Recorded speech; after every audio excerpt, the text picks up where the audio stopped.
তুমি কি কখনো ভেবে দেখেছ কে আমাদের জীবনে সবচেয়ে বেশি ক্ষতি করে? আমাদের শত্রু নয়, বরং আমরা যাদের নিজেদের মনে করি, যাদের সাথে আমরা আমাদের গোপন কথা শেয়ার করি, যাদের কাছে আমরা আমাদের হৃদয় খুলে দেই। বন্ধুরা, পৃথিবীতে যদি সবচেয়ে মূল্যবান কিছু থাকে, তা হল তোমার জ্ঞান, তোমার গোপন কথা। এবং এটাই মহান চাণক্য আমাদের শত শত বছর আগে শিখিয়েছিলেন। যদি তুমি অক্ষত থাকতে চাও, যদি তুমি চাও কেউ তোমার দুর্বলতা কাজে লাগাতে না চাও, তাহলে আজকের ভিডিওটি তোমার চোখ খুলে দেবে। কারণ আজ তুমি চাণক্যের 17টি স্পষ্টভাবে বলা জিনিস সম্পর্কে জানতে পারবে, যেগুলো সবসময় অন্যদের থেকে গোপন রাখতে। আর এগুলো শুধু বই নয়, এগুলো এমন আগুন যা তোমার জীবনকে পুড়িয়ে দিতে পারে এবং সঠিকভাবে ব্যবহার করলে আলোও দিতে পারে। তাহলে আসুন এই যাত্রা শুরু করি, যেখানে প্রতিটি শব্দ তোমার মনকে নাড়া দেবে এবং তোমাকে এমন একজন ব্যক্তিতে রূপান্তরিত করবে যা কেউ পড়তে পারে না, কিন্তু সবাই বুঝতে চাইবে। এবার মনোযোগ দিয়ে শোনো। প্রতিটি মানুষেরই বড় কিছু অর্জনের স্বপ্ন থাকে। কেউ ব্যবসা শুরু করতে চায়, কেউ চাকরি ছেড়ে নতুন কিছু করতে চায়, কেউ পৃথিবীকে বদলে দিতে চায়। আর যখন এই স্বপ্ন আমাদের মনে জন্ম নেয়, তখন আমরা প্রথম কোন ভুলটি করি? আমরা অন্যদের এটা বলি, আমি এটা করব, আমি ওটা করব, আমি এখানে পৌঁছাব। কিন্তু সত্য হল, পৃথিবী তোমার গন্তব্য দেখতে পায় না, তোমার পতন উপভোগ করে। চাণক্য বলেন, তোমার ভবিষ্যৎ পরিকল্পনা সম্পর্কে কাউকে কখনো বলো না, তা সে যতই নিখুঁত হোক না কেন। কারণ মানুষ হয় তোমাকে থামাবে অথবা তোমাকে নিয়ে মজা করবে। ওরা তোমাকে উড়িয়ে দেবে অথবা তোমার পথ আটকে দেবে। আর যখন তোমার পরিকল্পনা ব্যর্থ হবে, তখন সেই একই লোকেরা বলে, দেখো তুমি কোথায় ছিলে, এটা কাজ করবে না। তুমি কি মনে করো তারা সহানুভূতিশীল? না বন্ধুরা, তারা গোপনে আনন্দ করছে। তাই আমার কথা মনোযোগ সহকারে শোনো। পরিকল্পনা করো, কঠোর পরিশ্রম করো, কিন্তু ফলাফল নিজের পক্ষে না আসা পর্যন্ত চুপ থাকো। অন্যদের কাছে তোমার দুর্বলতা দেখানো মানে অন্যদের হাতে তোমার তরবারি তুলে দেওয়া। তুমি হয়তো লক্ষ্য করেছ যে যখন তুমি কাউকে বলো তুমি খুব কষ্ট পাচ্ছ, অথবা আমি কিছু বুঝতে পারছি না, অথবা আমি খুব ভয় পাচ্ছি, তখন শ্রোতা প্রথমে সহানুভূতি দেখায়, কিন্তু ধীরে ধীরে সেই জিনিসই তোমার বিরুদ্ধে অস্ত্র হয়ে ওঠে। তারা তোমাকে বিচার করতে শুরু করে, অন্যদের কাছে তোমার সম্পর্কে খারাপ কথা বলতে শুরু করে, এবং সবচেয়ে বিপজ্জনকভাবে সময় এলে তারা তোমার দুর্বলতা ব্যবহার করে তোমাকে অপমান করবে। চাণক্য বলেন, তোমার দুর্বলতাগুলো কেবল ঈশ্বরের কাছে অথবা নিজের কাছে বলো, পৃথিবীর কাছে নয়। কেন? কারণ পৃথিবী দুর্বলদের পিষে ফেলে এবং শক্তিশালীদের কাছে মাথা নত করে। তাহলে তোমার কি করা উচিত?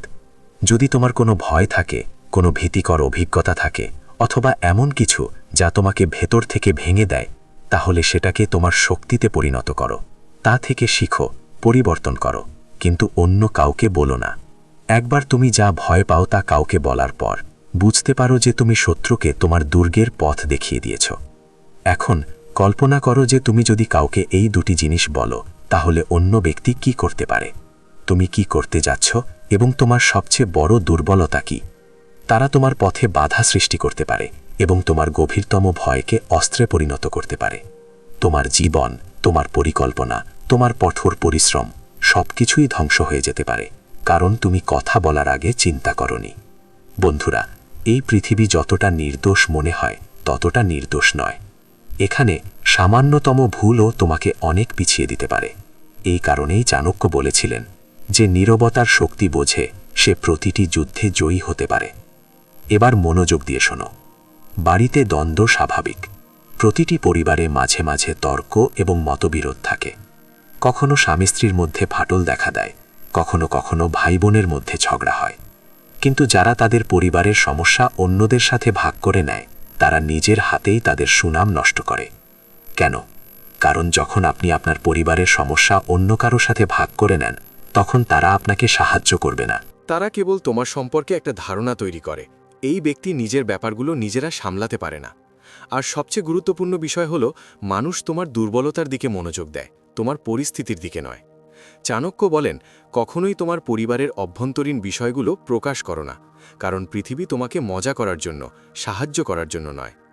তুমি নিশ্চয়ই লক্ষ্য করেছ অনেক মানুষ তাদের আত্মীয়-স্বজন বা বন্ধুদের কাছে প্রতিটি ছোটখাটো বিষয়ে অভিযোগ করে। আমার স্ত্রী শুধু আমাকে ঠাট্টা করে, তিনি বললেন। আমার বাবা কিছুই বোঝেন না ভাই, মনে হচ্ছে তিনি শত্রু হয়ে গেছেন। এখন ভাবো, তুমি যদি তোমার পরিবারকে সম্মান না করো, তাহলে অন্য কেউ করবে? আর এই অভ্যাস ধীরে ধীরে তোমার খ্যাতি কমিয়ে দেয়। ফলস্বরূপ, যখন তোমার সত্যিই সাহায্যের প্রয়োজন হয়, তখন কেউ এগিয়ে আসবে না, কারণ তুমি ইতিমধ্যেই অন্যদের কাছে নিজেকে দেখাতে গিয়ে তোমার সম্পর্কের ভিত্তি ভেঙে ফেলেছ। তাই পরের বার যখন তোমার বাড়িতে কোনো দ্বন্দ্ব হবে, তখন পরিবারের মধ্যেই তা সমাধান করো। বাইরে ভাগাভাগি করলে কেবল সম্মান নষ্ট হবে এবং সমাধান হবে। এটি একটি গভীরভাবে প্রথিত ধারণা, এবং আজকের সময়ে এটি বোঝা আরও গুরুত্বপূর্ণ। আজকাল কিছু মানুষ 1 কেজি শস্য দান করে 10টি ছবি সোশ্যাল মিডিয়ায় পোস্ট করে। যদি তুমি সত্যিই সেবা করো, তাহলে কেন লোক দেখানো? চাণক্য স্পষ্টভাবে বলেছিলেন যে কেউ কাউকে সাহায্য করেছে এবং তারপর বিশ্বকে তা জানিয়েছে, সে পুণ্য অর্জন করেনি, বরং কেবল অহংকার অর্জন করেছে। তুমি কি মনে করো, অন্যদের বললে তোমার সম্মান বাড়বে? মানুষ বলবে, সে শুধু লোক দেখানো করছে, সে শুধু সাহায্য করছে। আর গোপনে করা সৎকর্মই আত্মাকে পবিত্র করার একমাত্র উপায়। প্রকৃত সৎকর্ম হল নীরবে করা। উদাহরণস্বরূপ, যদি তুমি একজন অভাবী ব্যক্তিকে খাবার দাও, অপরিচিত ব্যক্তিকে না জানিয়ে সাহায্য করো, অথবা কারো অজান্তেই কারো কষ্ট দূর করো, এটাই প্রকৃত সেবা। কারণ সৎকর্ম ব্যক্তিগত লাভের জন্য করা হয়, এটি ব্যবসা, সেবা নয়। আর বন্ধুরা, যখন তুমি বারবার তোমার ভালো কাজের প্রচার করো, তখন মানুষ তোমাকে জাল হিসেবে দেখতে শুরু করে, আসল হিসেবে নয়। তারা তোমার উদ্দেশ্য নিয়ে সন্দেহ করতে শুরু করে। এখন একবার ভাবো, যদি তুমি আজ তোমার পারিবারিক কলহ বিশ্বের সাথে ভাগ করে নিও, তাহলে মানুষ তোমার কষ্ট বুঝতে পারবে না, বরং তারা তোমাকে দোষারোপ করবে। আজ যদি তুমি কাউকে সাহায্য করেছ এবং তা প্রচার করেছ, তাহলে তোমাকে সাহায্যকারী বলা হবে না, বরং একটা প্রতারক বলা হবে। বন্ধুরা, এই পৃথিবীটা খুবই চালাক। এখানে এমনকি ভালো থাকাও কেবল তখনই ভালো বলে মনে হয় যদি তা মুখে না বলা হয়। তাই আজ থেকে শুরু করে একটা সংকল্প করো, তোমার ভালো থাকাটা গোপন রাখো এবং তোমার সংগ্রামগুলো নিজেই সামলাও। যদি তুমি চাও যে মানুষ তোমাকে গুরুত্ব সহকারে নিবে, তাহলে নিজেও গুরুত্ব সহকারে নাও। সবকিছু প্রচার করো না, প্রতিটি লড়াইয়ের কথা উল্লেখ করো না, প্রতিটি সেবার পোস্টার তৈরি করো না। তোমার কাজকে কথা বলতে দাও, তোমার কথা নয়। চাণক্য নীতির এই অংশটি তোমার পুরো জীবন বদলে দিতে পারে, যদি তুমি তা করো, শুধু শুনো না।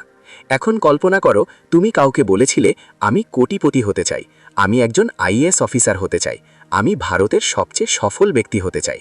অন্য ব্যক্তি কি করবে? তারা হয় তোমাকে অপমান করবে, তোমাকে তিরস্কার করবে, অথবা তোমার আত্মবিশ্বাস নষ্ট করবে। এবং কখনো কখনো এই কথাগুলো তোমার নিজের বন্ধু, আত্মীয় স্বজন, এমনকি পরিবারের সদস্যরাও বলে, এমনকি তোমার ভেতরে কতটা আবেগ আছে তাও বুঝতে না পেরে। চাণক্য খুব স্পষ্টভাবে বলেছেন, তোমার লক্ষ্য নিয়ে আলোচনা করো না, সেগুলো অর্জন করো। লক্ষ্য হলো এমন কিছু যা ভেতরের আগুনে জ্বলে, যদি তা বাতাস না পায় তাহলে তা নিভে যাবে, আর পৃথিবী তা নিভিয়ে দেওয়ার জন্য অপেক্ষা করছে। মানুষ চাইবে তুমি তাদের সমান হও, তাদের ছাড়িয়ে যেও না। সেই জন্যই যদি তুমি তোমার লক্ষ্য, তোমার স্বপ্ন, তোমার পরিকল্পনা এমন কারো সাথে ভাগ করে নাও যে তোমার উন্নতির প্রতি ঈর্ষান্বিত, তাহলে সেই ব্যক্তি তোমার পথে বাধা সৃষ্টি করবে, অথবা তোমাকে এত নেতিবাচক করে তুলবে যে তুমি নিজের স্বপ্নকে ভয় পেতে শুরু করবে। তাই মনে রেখো, যদি তারা তোমার লক্ষ্য বুঝতে না পারে, তাহলে তারা কখনোই তোমার পলায়ন সহ্য করতে পারবে না। এখন ব্যাপারটা আরও গভীরে যায়। আমরা সবাই আলাদাভাবে চিন্তা করি। তুমি যেভাবে চিন্তা করো তা তোমাকে অনন্য করে তোলে। কিন্তু যখনই তুমি তোমার চিন্তাভাবনা অন্য কারো সাথে ভাগ করে নিও, তখনই তারা এর সমালোচনা শুরু করে। উদাহরণস্বরূপ, যদি তুমি কোনো সমস্যাকে ভিন্ন দৃষ্টিকোণ থেকে দেখো, তাহলে মানুষ বলবে, কি বোকামি। যদি তুমি জীবনকে গভীরভাবে দেখতে চাও, সহজভাবে না, তাহলে তারা বলবে, তুমি শুধু তোমার মস্তিষ্ক ব্যবহার করছো। এটাই এই পৃথিবীর সত্য।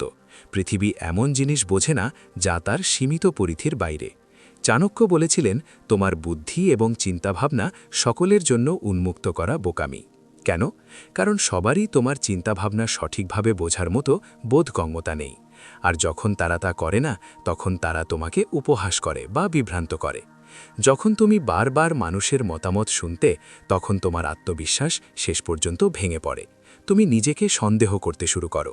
এখন একবার ভাবো, যদি স্বামী বিবেকানন্দ মানুষের কাছে তাদের মতামত জানতে চাইতেন, তাহলে কি তিনি শিকাগোতে ভারতের গৌরব বয়ে আনতেন?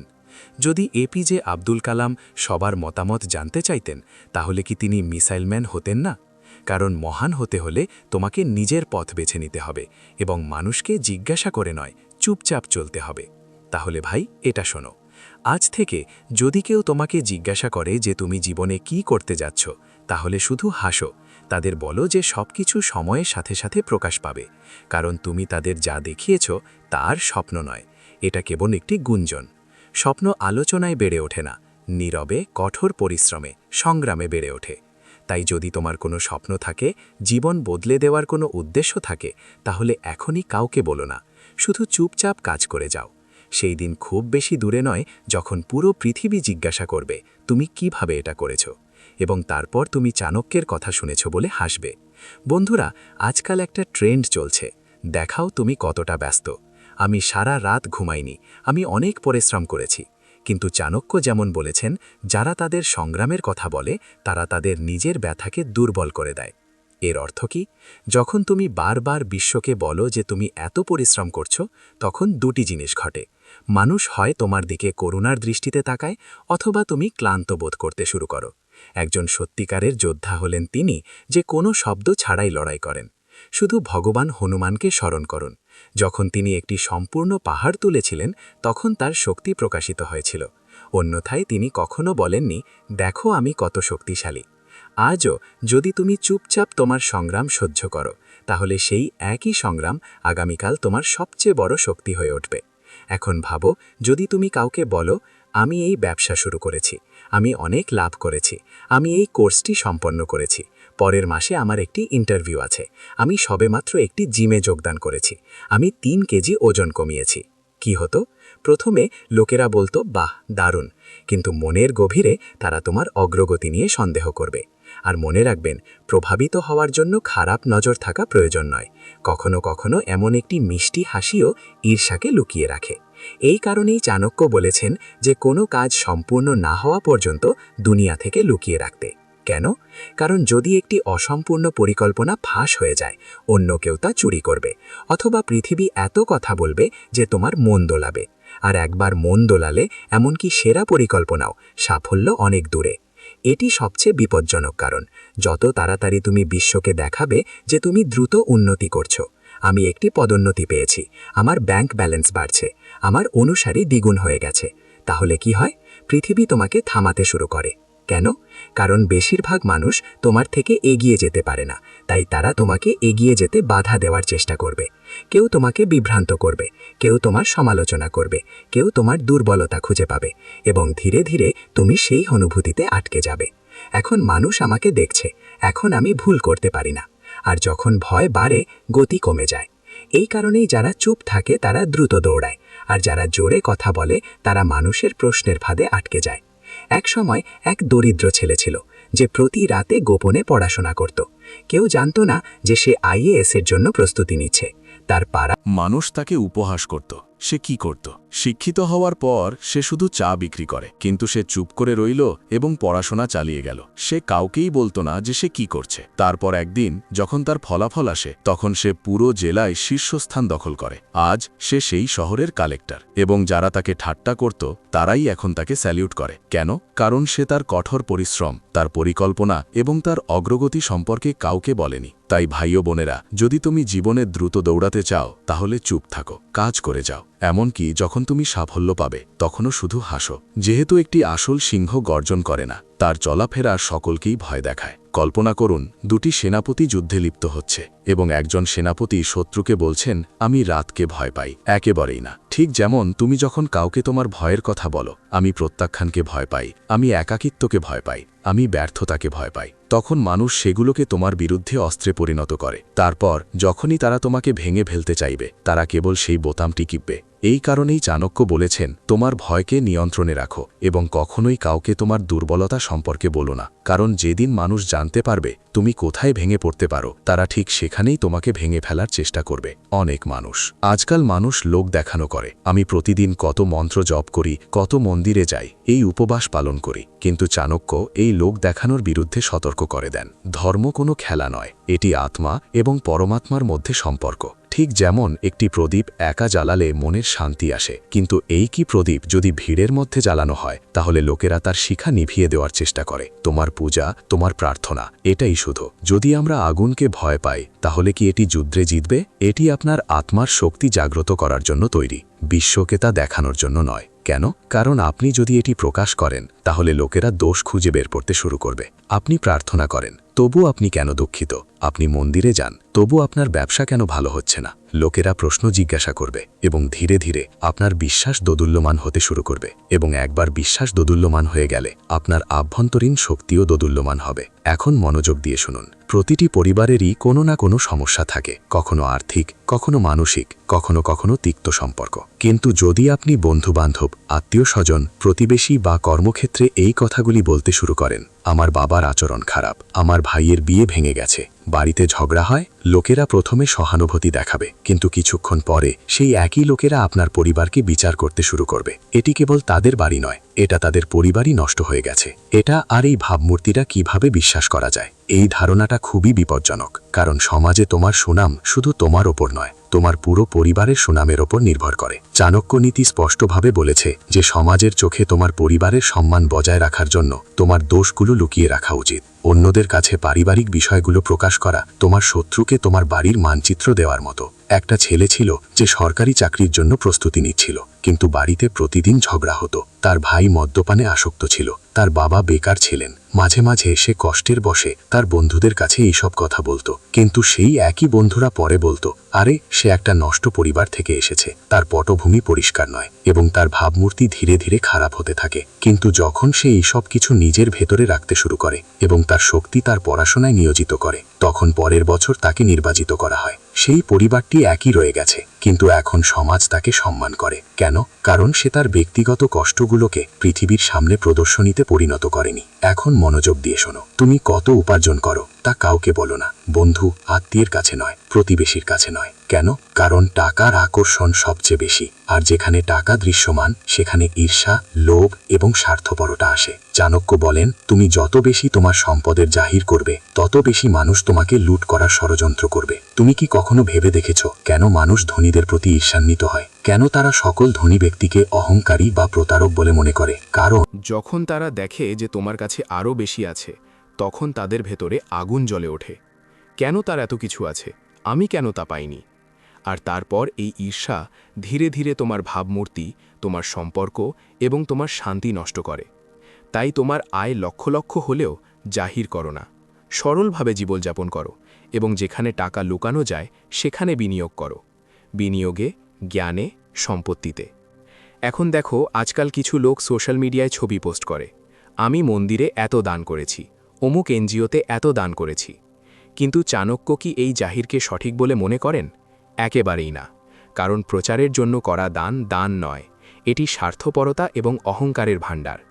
চাণক্য বলেছেন যে দান গোপনে করলে পুণ্য বৃদ্ধি পায়, অন্যথায় এটি কেবল একটি প্রদর্শনীতে পরিণত হয়। এবং যখন লোকেরা আপনার উদারতার কথা জানতে পারে, তখন সবাই আপনার কাছে ভিক্ষা চাইতে আসে, ভাই আপনি অনেক দান করেন, আমাকেও একটু দিন। এবং ধীরে ধীরে তারা আপনার গলায় দানশীলতার মালা পরিয়ে দেয়, যা আপনার আত্মসম্মান নষ্ট করে। দান শান্তি নিয়ে আসে, কিন্তু কেবল যখন এটি গোপন রাখা হয়। এখন সবচেয়ে গুরুত্বপূর্ণ বিষয় সম্পর্কে কথা বলা যাক, আপনার স্বপ্ন। আপনি সিদ্ধান্ত নিয়েছেন যে আপনি একজন আইএএস অফিসার হতে চান, একটি বড় ব্যবসা পরিচালনা করতে চান, অথবা একজন সফল লেখক, শিল্পী বা অন্য কিছু হতে চান। আপনি কি এই বিষয়গুলি সম্পর্কে অন্যদের বলেছেন? যদি তাই হয়, আমি দুঃখিত, আপনি আপনার সাফল্যের নৌকাটি ভেঙে ফেলেছেন। কেন? কেন? কারণ মানুষ আপনার স্বপ্ন দেখে হাসে, তুমি একজন আইএএস অফিসার হবে। হ্যাঁ হ্যাঁ, আমি আপনার মতো হাজার হাজার দেখেছি। এত বড় চিন্তা করা বন্ধ করুন, ছোট ভাবুন, কেবল জীবনযাপন করো। এবং এই শব্দগুলি ধীরে ধীরে আপনার আত্মবিশ্বাসকে নষ্ট করে দেয়। তুমি নিজেকে সন্দেহ করতে শুরু করো, তুমি ভয় পেতে শুরু করো, তুমি ভাবো হয়তো আমি সত্যি এটা করতে পারবো না। কিন্তু যদি তুমি চুপ থাকো, তোমার লক্ষ্যকে মনের গভীরে লুকিয়ে রাখো, তাহলে তোমার ভেতরে আগুন জ্বলবে, আর সেই আগুন তোমাকে সেখানে পৌঁছে দেবে। এটা তোমাকে এমন এক জায়গায় নিয়ে যাবে যেখানে সবাই থাকতে চায় কিন্তু পারে না। একটা সাধারণ পরিবার থেকে আসা ছেলে ছিল, সে কোটি কোটি টাকার কোম্পানি গড়ার স্বপ্ন দেখত। সে তার বন্ধুদের বলতো সে একজন বড় ব্যবসায়ী হবে। মানুষ হাসত, তোমার ঘরের খরচ মেটানো কঠিন। ধীরে ধীরে ছেলেটি চুপ করে গেল। সে তার স্বপ্নের কথা জানায়নি, সে কেবল দিন-রাত পরিশ্রম করত। 5 বছর পর সে একটি টেক স্টার্টআপ চালু করে, যা এখন বহু বিলিয়ন ডলারের ব্র্যান্ড। এখন যারা হাসত তারা তার সাক্ষাৎকার দেখার জন্য ইউটিউবে ঘুরে বেড়ায়। তাই বন্ধুরা, তুমি কত উপার্জন করো, কাকে কত দাও, অথবা পরবর্তীতে কি করার পরিকল্পনা করো, তা কখনো প্রকাশ করো না। কারণ যখন মানুষ জানে না, তখন তারা তোমাকে থামাতে পারবে না। তোমার শক্তি তোমার নীরবতার মধ্যে নিহিত। নীরবতা হলো কৌশল, আর কৌশল হলো জয়। চাণক্য বলেন, অপমানের প্রতিশোধ নাও, কিন্তু চুপ থেকে। আজকাল কি হয়, কেউ যদি তোমাকে খারাপ কিছু বলে, তুমি সাথে সাথেই একটা স্ট্যাটাস দাও, মানুষ আমাকে মূল্য দেয় না, আমি কারোর কি ক্ষতি করেছি, এখন আমি বদলে যাব। কিন্তু এই সব ভান তোমার কষ্টই কেবল বাড়ায়। পৃথিবী করুণা দেখায় না, তোমার দুঃখের দৃশ্য দেখায়। মানুষ বলে, বেচারা, তার অবস্থা সত্যিই খারাপ, এবং তারপর সেই লোকেরাই তোমার দুর্বলতার সুযোগ নিতে শুরু করে। কিন্তু যদি তুমি চুপ থাকো এবং সেই অপমানকে তোমার ভেতরে আগুনে পরিণত করো, তাহলে সেই একই আগুন তোমাকে এত উচ্চতায় নিয়ে যাবে যে তুমি সেই ব্যক্তিকে ভুলে যাবে যে তোমাকে অপমান করেছে। ব্যথাকে তোমার অস্ত্র মানাও, এর প্রদর্শন করো না। যেমন একবার কলেজে একজন শিক্ষক সবার সামনে একটি ছেলেকে বলেছিলেন, তুমি কখনো কিছুই করতে পারবে না, বসো। ছেলেটি চুপ করে রইল, কাউকে বলিনি, অপবাদও দেয়নি, চিৎকারও করেনি। সেই অপমানকেই সে তার জ্বালানি বানিয়েছে। 5 বছর পর একই ছেলেটি টেকনোলজি নিয়ে আলোচনা করে। সেই শিক্ষক তার লিঙ্কডইন পোস্টে গিয়ে লেখেন, তোমার জন্য খুব গর্বিত। এবার সবচেয়ে সংবেদনশীল বিষয়, তোমার ব্যক্তিগত জীবন নিয়ে কথা বলা যাক। আজকাল মানুষ কি করে, যদি তারা কারো সাথে সম্পর্কে থাকে, তাহলে তারা ইনস্টাতে পোস্ট করে, আমার জীবনের ভালোবাসা, চিরকাল একসাথে। তারপর 2 মাস পর এটি জটিল হয়ে যায় এবং তারপর নিরাময়ের প্রয়োজন হয়। আমাকে টেক্সট করো না, এটাই দুর্বলতা। চাণক্য বলেছেন যে ব্যক্তি তার আনন্দ এবং সম্পর্ক প্রদর্শন করে, সে কখনোই আত্মসম্মানের উচ্চতায় পৌঁছাতে পারে না। এই পৃথিবী তোমার আবেগগত দিক দেখে তারা তোমাকে দুর্বল মনে করে অথবা তোমাকে ছোট করে। কখনো প্রকাশ করো না যে তুমি কার সাথে ডেট করেছ, কার সাথে সম্পর্ক ভেঙেছ, অথবা শারীরিক সম্পর্ক করেছ। কেন? কারণ একবার এই বিষয়গুলো প্রকাশ্যে এলে পৃথিবী তোমার চরিত্র নিয়ে প্রশ্ন তুলতে শুরু করে। তোমার অতীত তোমার বর্তমানকে গ্রাস করতে পারে যদি তুমি তা সবার কাছে প্রকাশ করো। তুমি যত বেশি তোমার সম্পর্কের গল্প শেয়ার করবে, তত বেশি মানুষ তোমার ভাবমূর্তি নিয়ে খেলবে। মানুষ গসিপ করবে, সে তার সাথে ছিল, তারপর সে সেই মেয়েটির সাথেও কথা বলেছিল, এবং একদিন তুমি নিজেই তোমার মুখের জন্য লজ্জিত হবে। তাই যদি তোমার সম্পর্ক থাকে, তাহলে তা সম্মান করো, রক্ষা করো এবং গোপন রাখো। সম্পর্ক তখনই সত্যি হয় যখন তা বিশ্বাস এবং শান্তির উপর নির্মিত হয়, ভান করে নয়। মনে রেখো, জীবনে মানুষ তোমাকে ছোট করবে, সম্পর্ক ভেঙে দেবে এবং তোমার সম্পর্কে খারাপ কথা বলবে। কিন্তু যদি তুমি এই বিষয়গুলো নিজের কাছে রাখতে পারো, তাহলে তুমি একজন গভীরভাবে শক্তিশালী এবং শান্তিপ্রিয় ব্যক্তি হয়ে উঠবে। তুমি একটা শক্তিতে পরিণত হবে, আর যারা চুপ থাকে তারাই সবচেয়ে জোরে কণ্ঠস্বর হয়ে ওঠে। প্রথমে আসুন 17টি বিষয় পুনরাবৃত্তি করি, যেগুলো সম্পর্কে তোমার চুপ থাকা উচিত। 1. তোমার ভবিষ্যৎ পরিকল্পনাগুলো বলো। 2. তোমার দানশীলতামূলক কাজগুলো ভাগ করে নাও। 3. তোমার সাহস ও সাহসিকতার গল্প। 4. তোমার পারিবারিক ঝগড়া ও মতবিরোধ। 5. তোমার আধ্যাত্মিক সাধনা এবং তপস্যা। 6. তোমার ব্যবসা বা আয়ের উৎস। 7. তোমার দুর্বলতা এবং ভয়। 8. তোমার জ্ঞানের উপর গর্ব। 9. তোমার যৌন ইচ্ছা এবং সম্পর্ক। 10. চিকিৎসা বা অসুস্থতা সম্পর্কে তোমার জ্ঞান। 11. তোমার পারিবারিক সমস্যা বা দ্বন্দ্ব।